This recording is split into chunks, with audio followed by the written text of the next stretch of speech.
Ako mám napísať svoj životopis, keď nemám skoro žiadnu prax? Napísať životopis je taký, že prvý životopis, aj bavíme sa, že úplne kompletne prvý životopis, nemáš žiadne skúsenosti, ideš písať niekde do firmy. Kľúčová vec, do akej firmy ideš písať. Treba si normálne, že pozrieť tú firmu, množstvo takých životopisov, čo mi prichádza, pozerám, vidím, ľudia aj netušia, pýtam sa na pohovore, ja som si nepozeral, neviem a tak ďalej. Prečo nespravíš ten prvý krok? Zaujímaš sa o prácu? Pozri si tú firmu. Kde ideš? Čo ideš? Kto tam pracuje? Ako dlho fungujú? Troška si šplhneš aj u toho zamestnávateľa, hej, že on sa zaujímal, super. Komu dajú tú prácu? Kto spraví niečo navyše? Hej, čiže aj v tom životopise skús spraviť niečo navyše. Pozri sa, čo vieš spraviť navyše. Aký má produkt tá firma? Čomu sa špecializuje? Čomu ja ako osoba viem pomôcť. Hej, tak toto je Adam, má nejaké silné stránky a tieto silné stránky vie využiť.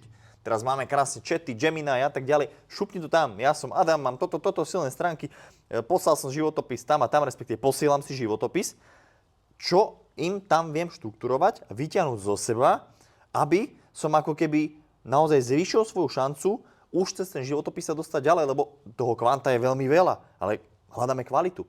A teraz to nie, že fejkuješ, že ty teraz, že chat to napísal za teba, ty si to sám uvedomíš, že koksoše, počkaj, že toto ja som dobrý a vážne to vychádza, že v tejto firme by som toto možno, že vedel priniesť.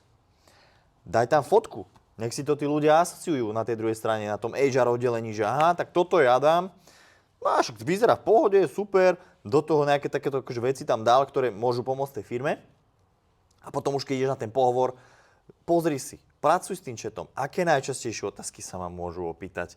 Pripraviť sa na to, dobre? Nie len tam ísť a skúsiť a niečo. No tak aký výsledok bude len keď tak skúsiš? No tak aj oni len tak skúsia, no tak čo?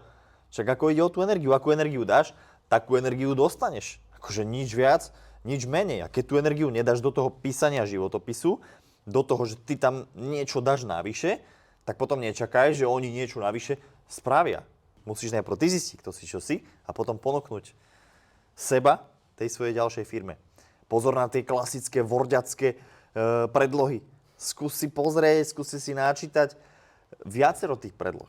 Dobre? Tam tých možností je extrémne veľa.